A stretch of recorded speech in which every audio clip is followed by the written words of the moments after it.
le pouvoir de pardonner les péchés. Je suis dans Marc, chapitre 2, versets 1 à 12. Alléluia. Que le Seigneur bénisse son Église au nom de Jésus. Une chose est de savoir que tous tes péchés sont pardonnés. Une autre chose est de croire que tous tes péchés sont pardonnés. Et une autre chose est de croire que vraiment, de le croire, d'avoir la certitude, d'avoir la conviction en toi que vraiment tes péchés te sont pardonnés. Et une autre chose encore est de vivre en tant que celui qui est pardonné. Parce que Dieu a parlé aux prophètes. Ça, c'est une voix divine. Les prophètes nous l'ont dit dans leur langue. Nous l'ont écrit dans leur langue. Ça, c'est la parole de Dieu cachée dans la voix et dans l'écriture des hommes. Et il y a la parole qui est vie et esprit que nous tirons de ce que les prophètes nous ont dit et les prophètes nous ont écrit. Et celui qui, en acceptant selon les Écritures la vérité que tous ses péchés sont pardonnés, vit à la manière de sa foi. De l'écriture, ça devient une vie en cette personne. Donc sa vie est une démonstration de sa nature sans péché. C'est une question de pratiquer ce qu'on croit. C'est en ce moment que cela devient vie en nous. Aujourd'hui, il n'y a aucun juif qui croit que le pardon des péchés est immédiat. Depuis Abraham jusqu'à aujourd'hui, aucun juif ne croit à l'immédiateté du pardon des péchés. Pour eux, le pardon des péchés est certain, mais c'est à venir. Et leur façon d'adorer est à l'image de cette foi qu'ils ont. Mais si l'Église de Jésus croit que le pardon des péchés est une réalité présente, notre vie, notre adoration, notre marche doit être la conséquence. Parce que le pardon des péchés, c'est ce qui transforme toute vie. Un paralytique transporté vers Jésus, parce qu'il a reçu le pardon de ses péchés, il s'est levé, il a marché. Parce que le pardon des péchés provoque des réalités dans la vie physique, dans la vie charnelle. Toute personne qui la reçoit. Un paralytique, il est tellement paralytique qu'il ne pouvait pas s'appuyer sur une ou deux personnes seulement. Pour avancer, il lui faut 4 personnes. 4 dans la Bible, c'est le nombre de la terre. C'est-à-dire, il a besoin de tous les soutiens de cette terre pour pouvoir avancer. Transporté par 4 personnes, il y a 2 minutes. Après 2 minutes, il se lève, il marche, il prend son lit. Qu'est-ce qui s'est passé entre les 2 minutes? Le pardon de ses péchés. Simplement parce que son péché est pardonné et que lui-même prend conscience de cette vérité. Que la paralysie qu'il a liée il y a des années s'est enfuie de lui et lui revient en bonne santé. Jean au chapitre 14, verset 30, Jésus dit, le prince de ce monde est venu à moi et il n'a rien trouvé. Et cela lui donne autorité sur le prince de ce monde. La seule manière dont l'ennemi peut arriver à dominer une personne, c'est de trouver le péché en lui. C'est de trouver le péché dans sa vie. Mais quand il n'y a rien à lui qui est en une personne, il ne peut pas le contrôler. Il ne peut pas le mener comme il veut. Si je suis pardonné de mes péchés, quelle est la preuve? Et où est la preuve? Parce que la preuve doit être dans ma vie. Et la preuve doit être la transformation de ma vie. transformation spirituelle et transformation naturelle. Je domine dans le naturel et je domine dans le surnaturel. Je suis réellement libre. Ça, c'est le pouvoir qu'on reçoit lorsqu'on est pardonné de ses péchés. Ce jour, je vais encore te prouver que tous tes péchés te sont pardonnés. Parce que Dieu veut que nos vies soient changées. C'est pourquoi ne sois pas étonné. Quand en partant à la maison, tu vois ta vie transformée. Comme cet homme est venu à Jésus paralysé, est reparti en forme. Que ce soit dans le monde de l'esprit, que ce soit dans le monde de ton adoration, dans le monde de ton travail. Ce matin, tu repars libre au nom de Jésus. Le pardon des péchés vient uniquement de Dieu. Et Dieu est le seul à pardonner les péchés. Si l'homme te pardonne les fautes que tu commets contre lui, mais que Dieu ne te pardonne pas, tu n'as pas encore le pardon des péchés. Et si Dieu te pardonne tes péchés et que l'homme ne te pardonne pas, vaut mieux être dans la main de Dieu que d'être dans la main des hommes contre Dieu. Le verset 7, il nous est dit que les scribes ont posé une question. Comment cet homme parle-t-il de cette façon? Il blasphème. Qui peut pardonner les péchés si ce n'est Dieu seul? Qu'est-ce que péché?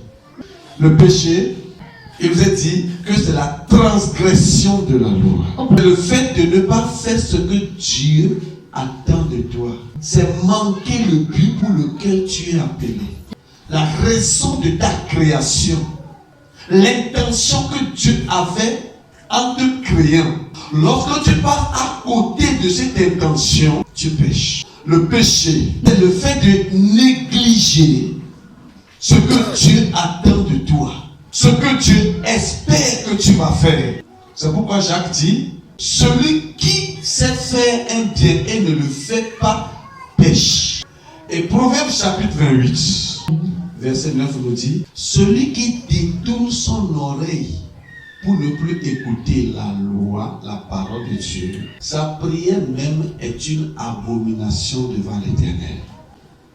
Ça veut dire que déjà quand la personne ne veut pas écouter la parole de Dieu, il est automatiquement qualifié d'abominable devant Dieu. Et Jérémie au chapitre 2 verset 22 dit, ainsi parle le Seigneur. Même si tu utilises le savon, tes péchés ne s'enlèveront pas. Il dit, même si tu utilises la potasse. La Bible dit que même si une personne utilise la potasse, même en utilisant la potasse, ses péchés ne seront pas enlevés. Parce que le péché est contraire à la nature de Dieu. Il n'y a rien de plus dangereux que le péché. Mon frère, il n'y a rien de plus dangereux que le péché. Et quand tu le commets, ça ne s'enlève pas. Tu peux utiliser tous les savons, tu vas aller te laver 1000 fois.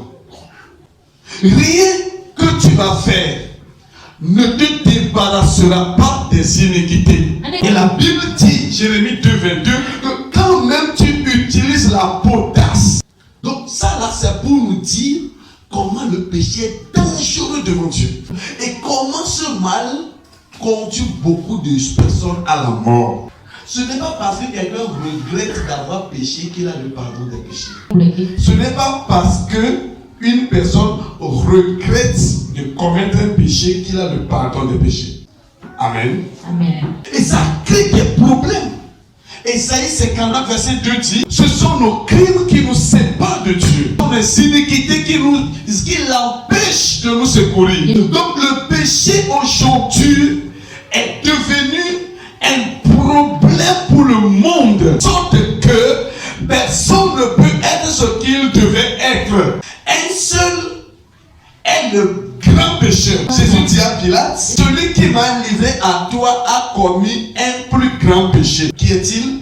Judas. Qui est Judas? Selon Jean 6, verset 70 à 71, c'est Satan.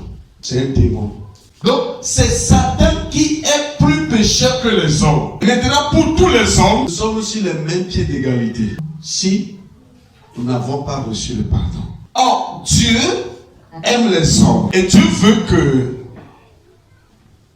sa présence soit au milieu des hommes. Et pour cela, il a choisi un peuple qu'on appelle Israël. Et il lui a donné certaines cérémonies à travers des sacrifices pour que sa présence réside au milieu d'eux. Parmi ces cérémonies, il y a le sacrifice d'animaux. Lorsqu'une personne commet un péché, il prend un animal sans défaut. Il va vers le souverain sacrificateur. En hébreu, c'est Kohen Agadol, c'est-à-dire le grand prêtre. Et le grand prêtre reçoit l'animal et fait ses sacrifices. Et le pécheur repart croyant que Dieu est apaisé envers lui et non pardonné. Malgré tout, Dieu est apaisé à cause de l'animal qu'il a amené. Parce que Hébreu 10, verset 4 nous dit que le sang des boucs et des taureaux ne peuvent plus enlever le péché. Vous voyez le péché? Même les sacrifices que Dieu même a institués en Israël n'étaient pas faits dans le but d'enlever le péché. Mais le but, c'est de couvrir le péché. C'est pourquoi le souverain sacrificateur prend le sang de l'animal que le péché a amené. Amen. Amen. Il prend l'animal et il entre dans le lieu saint des saints. Là où se trouve l'arche de l'alliance. Et dans l'arche de l'alliance, il y a la loi que Moïse a reçue sur le mont Sinaï. Et sur l'arche, il y a ce qu'on appelle un couvercle propitiatoire. En hébreu, kaporet. Que veut dire kaporet? C'est ce qui couvre quelque chose. C'est ce qui cache quelque chose. Et le souverain sacrificateur amène le sang et au milieu de la couvercle, entre les ailes des anges chérubins sculptés, au milieu se trouve ce qu'on appelle la scrina, l'esprit de Dieu, la présence de Dieu. Et le souverain sacrificateur va faire aspersion 7 fois du sang sur la couvercle. C'est pour dire, Dieu, toutes les lois qui sont dans cette alliance que le peuple a violées, qui fait qu'il est devenu pécheur, nous cachons ces péchés, nous cachons ces transgressions, nous cachons cette légèreté. Alors Dieu voit le sang et Dieu ne voit pas la loi violée qui est dans l'arche. Ça ne veut pas dire que le péché est enlevé. Ça ne veut pas dire que Dieu vient de les pardonner.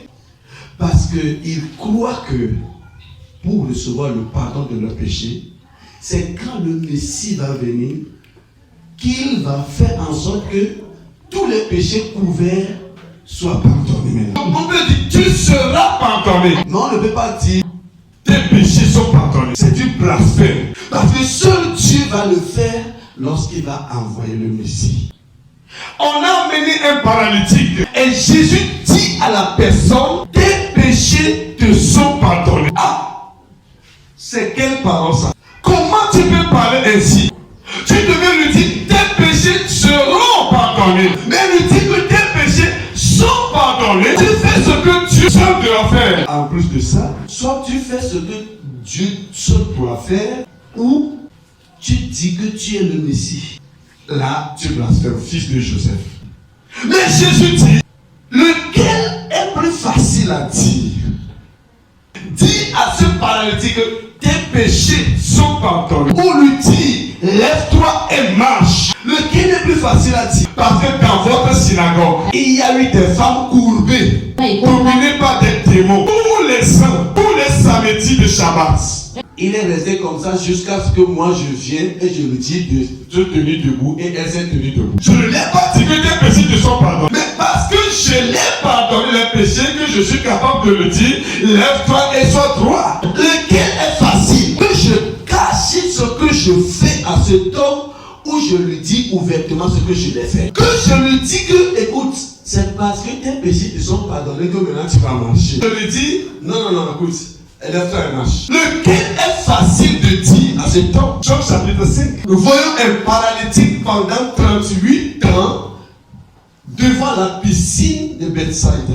Jésus vient à lui et lui dit, veux-tu être guéri? Prends ton lit, marche. Il prend son lit, il marche. Il ne sait pas ce qui s'est passé. Jésus le rencontre à un autre moment. moment dans le temple et Jésus lui dit, ah, tu es guéri, va et ne pêche plus encore. Ça veut dire, tu avais péché, c'est pourquoi tu étais malade. Mais je t'avais pardonné. Maintenant, vis comme celui qui est pardonné et ne pêche plus encore. C'est-à-dire, crois-moi. Donc, nous voyons que Jean montre à cet homme que la raison de sa guérison, c'est le pardon des péchés, mais que Jésus ne l'avait pas dit avant de le guérir. Mais pour ce paralytique, Jésus lui révèle la vraie solution qui va donner la conséquence guérison. Quelle est la vraie solution? Tes péchés te sont pardonnés. Donc le pardon des péchés, lorsque vous recevez de Dieu le pardon de vos péchés, vous n'avez pas encore à vivre certaines choses. Tout ce qui est la cause du péché doit disparaître dans vos vies. Job a traversé des moments difficiles, non pas parce qu'il a péché. Un aveugle de Jean, chapitre 9, est aveugle de naissance, non pas parce qu'il est péché. Donc je ne vous dis pas que tous les malheurs qui arrivent dans vos vies, c'est parce que vous avez péché, non. Ce que l'Esprit met sur mon cœur pour vous dire, sachez que tout ce qui est dans votre vie, qui sont de mauvaises choses, à cause des péchés que vous avez commis, si vous rencontrez Jésus, les péchés seront pardonnés. Par conséquent, avec votre foi, marchez et débarrassez-vous de tous les problèmes là au nom de Jésus. Si je commets l'adultère, que j'ai le sida, ce matin Dieu me dit, je reçois le pardon de péché, qui risque de sida doit quitter mon corps. Tout ce qu'une personne a comme malheur à cause d'un péché doit disparaître dans le nom de Jésus. Il blasphème. Parce que c'est Dieu seul qui doit pardonner les péchés. Et là, le Seigneur dit, afin que vous sachiez que sur la terre, le Fils de l'homme a le pouvoir de pardonner les péchés. Il faut que tu saches que sur la terre, la potasse ne peut pas enlever tes péchés. Les savons ne peuvent pas enlever tes péchés. Mais sur la terre, le Fils de l'homme a le pouvoir de pardonner tes péchés. Maintenant, est-ce que tu es dans le Fils de l'homme? Le Fils de l'homme, c'est le Messie. C'est loin des noms du Messie.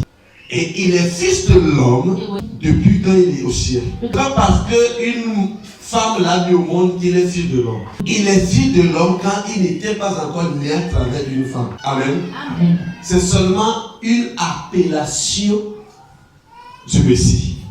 Mais toi, tu dois savoir, toi qui crois que c'est Jésus qui est le Messie, c'est la vérité. Tu as une vraie foi. Si tu crois que c'est Jésus qui est le Messie, laisse-moi te dire que sur la terre, lui, il a le pouvoir de pardonner tous tes péchés. Et il le pardonne non pas en parlant seulement, il le pardonne en détruisant la puissance du péché entre toi et Dieu.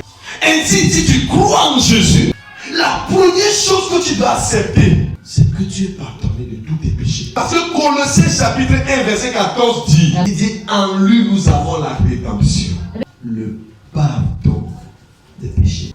En lui nous n'aurons pas, mais en lui nous avons. En d'autres termes, lorsque vous êtes en Christ, vous avez le pardon de vos péchés. Alors marchez comme celui qui a le pardon de péché. Il y a un temps où le péché sera pardonné. Mais là, le temps où le péché est pardonné, je vais te le lire.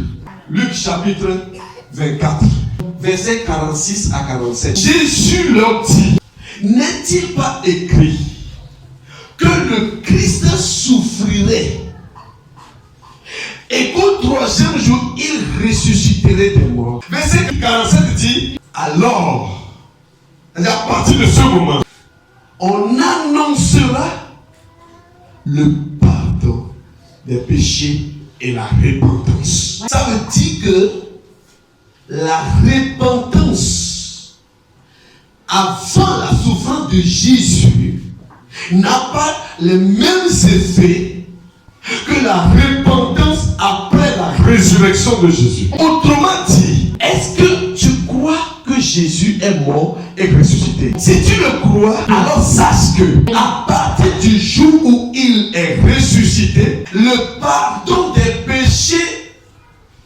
se revêt d'un habit présent. À partir Jésus. Quand vous croyez, vous ne serez pas pardonné, mais vous êtes pardonné. Qui est au temps de la résurrection de Jésus? Qui est là Après la résurrection de Jésus. Si c'est toi, est-ce que tes péchés te sont pardonnés? Parce que c'est chose qui est près de toi, qui est à côté de toi, que tu peux t'en accaparer par la foi. Tu es pardonné. Et rien ne peut encore te séparer de Dieu. Alléluia. Amen. Donc le pardon des péchés est réel À partir de la résurrection de Jésus. Nous sommes de la génération qui appartient à l'époque d'après la Résurrection de Jésus. Ça veut dire que tu ne peux pas, si tu crois en Jésus, au même moment, tu te vois Pécheur encore devant Dieu. Donc, que tu sois devant Dieu, devant les hommes, sache que tu es libre de tous tes péchés. Sache que rien ne te lie encore par rapport à l'ancien homme. Regardez ce que Paul dit aux Juifs. Actes chapitre 13, versets 38 à 39. Sachez, hommes frères, que c'est en son nom que le pardon des péchés vous est annoncé. Et que chaque personne qui croit reçoit la justice de tous ses péchés dont il ne pourrait pas être justifié selon la loi de Moïse. Autrement dit, tout ce qu'on ne peut pas pardonner Au temps de Moïse, au temps où le monde est conduit par la loi loi de Moïse, qu'on ne peut pas pardonner à notre temps aujourd'hui, si seulement tu crois. Jésus dit que le Fils affranchi, réellement affranchi. Si tu es en Christ, tu dois vivre cette liberté totale. Tu ne viens pas libérer à moitié. Il ne reste pas un peu pour que vous soyez libérés. Votre Jésus, en qui vous croyez, a tout fait pour Dieu. En sorte que quand Dieu regarde son Fils Jésus, il est fier de vous. Et il veut que vous lui parlez. Il veut que vous vivez dans la liberté. En lui, nous avons la rédemption. Le pardon des péchés. Tu as celui qui a le pouvoir de pardonner les péchés. Tu as celui qui a le pouvoir de pardonner les péchés. Il faut que je change un peu pour que Dieu me pardonne. Si tu changes un peu, c'est bon pour toi. Tu t'as déjà pardonné. Ce que Dieu fait, c'est ce que Jésus a fait pour toi. C'est ce que Jésus a fait pour toi. C'est ce qui est suffisant. Tu dois changer ta vie pour que Dieu te bénisse. Mais la Bible nous dit par la grâce que vous êtes sauvés, par le moyen de la foi. C'est par la foi que vous êtes sauvés. Et cela ne vient point de vous. C'est le don de Dieu. Vis ta liberté. Jésus lui dit, va tes péchés te sont pardonnés. Jésus dit, est-ce que tu crois en moi? Il dit oui. Alors Jésus dit, va parce que tu es pardonné. Au lieu de chanter que tu es pécheur, pourquoi tu ne chantes pas que tu es pardonné? Hein? Pourquoi tu ne chantes pas que tu es pardonné? Pourquoi tu ne chantes pas que tu es libre? Oh Seigneur, si tu veux voir ce que je fais, tu ne peux rien me donner. Tu reconnais que je suis un pauvre pécheur devant toi. C'est parce que tu es pauvre pécheur que Jésus, le riche juste, est venu pour toi. Et la Bible dit, lui qui est juste, il est devenu pauvre afin que toi, tu deviennes riche en lui. Alors qui tu es? Pauvre ou riche? Moi, je décide à partir d'aujourd'hui de confesser la vérité. Car la vérité, c'est que je suis pardonné. Paul dit à Timothée, c'est une belle confession. Actes chapitre 10, verset 43. Tous les prophètes ont rendu ce témoignage. En croyant en son nom, nous recevons le pardon des péchés. Est-ce que vous croyez en son nom? Si vous croyez en son nom, voici le pardon de vos péchés. Ça devient une vérité dans votre vie. Ça devient ce qui transforme votre vie. Je prophétise sur toi. Je déclare sur toi. Que ta vie change au nom de Jésus. Mon ami, tu n'es pas pécheur plus que moi. Mais quand nous sommes venus à Jésus, nous avons, moi et toi, reçu le pardon de tous nos péchés. Vivons la liberté, bien-aimés. Rien ne vous domine encore. Vous devenez maître de tous vos adversaires. De ce qui est ennemi contre toi, tu deviens son maître. C'est la vérité. On marche comme ça. Un chrétien ne regrette pas son passé. Il ne vit pas dans le regret de ce qui est passé. Qu'est-ce qu'il faut faire? Acte 3, verset 19. Répentez-vous et convertissez-vous pour recevoir le pardon de vos péchés. La repentance, c'est que vous changez de pensée, que vos efforts ne vous mèneront nulle part. C'est ça la repentance. Tu changes de pensée, que tous tes efforts, toutes tes bonnes choses ne peuvent pas te sauver. Et la conversion, c'est que tu te tournes vers Jésus et tu as le pardon de tous tes péchés. Merci Seigneur parce que tu as reçu le pardon de tes péchés. Si tu reçois ce message, dis Alléluia.